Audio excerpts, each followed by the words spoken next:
নমস্কার, ঘড়িতে এখন 11টা 15। সাথী মণ্ডলের ডেলি ব্লগ ভিডিওতে আপনাদের সকলকেই স্বাগত জানাচ্ছি। কখনো কখনো নিজের ইচ্ছেকে গুরুত্ব দিতে হয়, এই কথাটা ছোট থেকেই আমি আমার মায়ের কাছ থেকে শুনে এসেছি। তবে ছোট থেকে আরও একটি শিক্ষা আমি পেয়ে এসেছি, যেটি এখন আমি মনে করি ভুল। আসছি বিস্তারিত আলোচনায়। এই যে বললাম কখনো কখনো নিজের ইচ্ছেকে গুরুত্ব দিতে হয়, আজকে না আমি আমার ইচ্ছেকে গুরুত্ব দেওয়ার জন্যই আমি আমার পছন্দ মতো আমুদি মাছ এনেছি। কেন বলছি? কারণ এই মাছটা আমার বাড়িতে কেউ খায় না, শুধুমাত্র আমি নিজে খাবো। ওরা খায় না বলে আমি খাবো না, এই কথাটা আর এই ভাবনাটা আমার মনে কিন্তু আসে না। এদিক থেকে আমার হাজবেন্ড এই ব্যাপারে কিন্তু প্রচন্ড সাপোর্ট করে।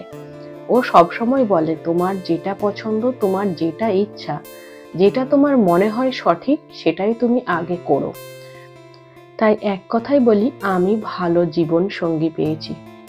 এখানে কয়েকটা কথা আপনাদেরকে একটু শেয়ার করি। আমার বড় হওয়া একান্নবর্তী পরিবার থেকে, এবং আমার শ্বশুর বাড়িও জয়েন্ট ফ্যামিলি, অনেকগুলি মেম্বার নিয়ে আমাদের পরিবার। এই দুই পরিবারই আমি দেখেছি বেশিরভাগ সময় না মেয়েদের থেকে ছেলেদেরকে বেশি গুরুত্ব দেওয়া হয়। এরকম অনেক ঘটনা আমার জানা, আমার দেখা নিজে চোখে আর কি। তো সেগুলো থেকে একটা খারাপ লাগার বিষয় আমার মধ্যে থেকেই যায়, কারণ আমি নিজে যেহেতু মেয়েদেরকে অবহেলা করলে সেটা যেন আমার সহ্য হয় না। আর এখনকার যুগে তো একেবারেই নয়। সেটা আমার প্রথম থেকেই খারাপ লাগতো, কিন্তু বলতে পারতাম না।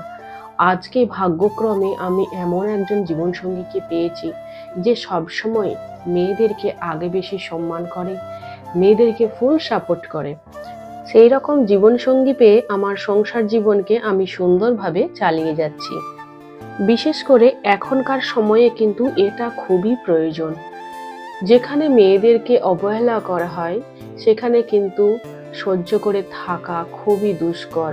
তবে সেই বাড়িতে যদি প্রতিবাদী কোনো মহিলা থাকে, তাহলে তো একদিন সেই পরিবার অবশ্যই শিক্ষা পাবে, কারণ এখন নারীরাও কিন্তু আর থেমে নেই।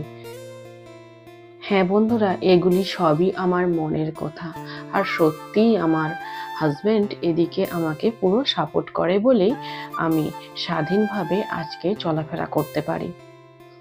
তো যাই হোক বন্ধুরা, এখন কিন্তু আমি রাতের খাবার বাড়তে শুরু করে দিয়েছি। মেয়ের কিন্তু খুব খিদে পেয়ে গেছে। ওর আগামীকাল হিন্দি পরীক্ষা আছে, সেই জন্য ও বলছে আমাকে খাবার দাও। আর এই পরীক্ষাটা 20 মার্কসের হচ্ছে বলে খুব একটা চাপ নেই, সিলেবাসটাও কম, আর ও অল্প একটু পড়েই উঠে গেছে। বলছে আমার হয়ে যাবে।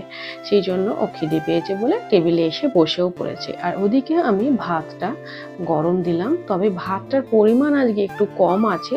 ও ডালিয়া খেতে ভালোবাসে, আমাকে বলল আমাকে ডালিয়াটা দিয়ে দাও, আমি ডালিয়াটা খেয়ে নেবো, আর আমি আর আমার হাজবেন্ড দুজনে মিলে ভাতটা খেয়ে নেবো। দেখতেই পেলেন টেবিলে একদম হাত ধুয়ে রেডি হয়ে বসে গেছে। এরপর দেখবেন ওর কিছু পছন্দের জিনিস আছে আর কিছু অপছন্দেরও জিনিস আছে। যেমন আজকে ওই যে বললাম আমুদি মাছ, আর এই ধরনের মাছগুলি ওরা বাপ বা মেয়ে দুজনেই কিন্তু কেউ খায় না।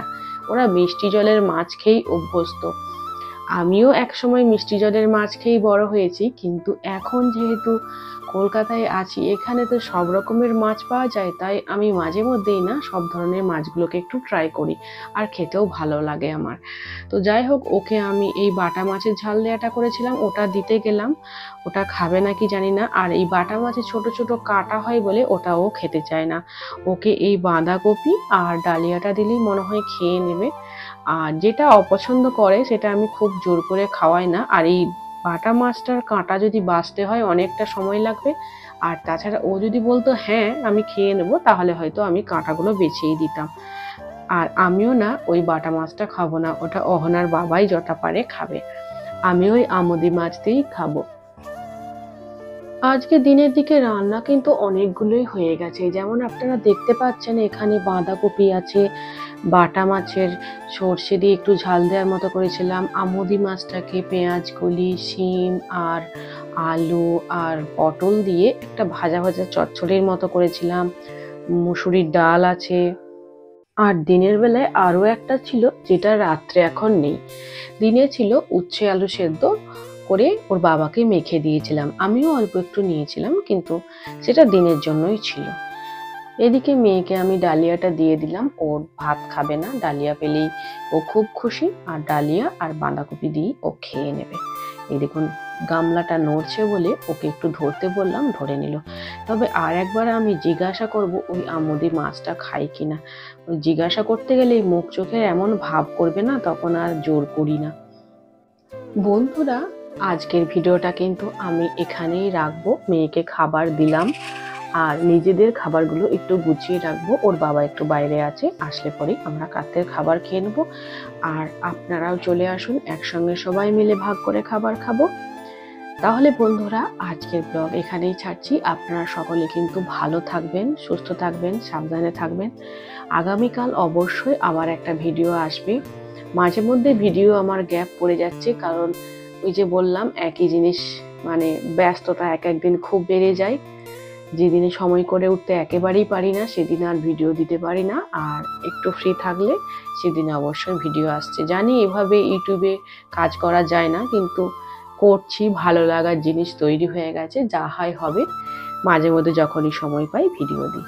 চলুন বন্ধুরা, ভালো থাকবেন, দেখা হচ্ছে আগামীকালের নেক্সট ভিডিওতে। Tata, by.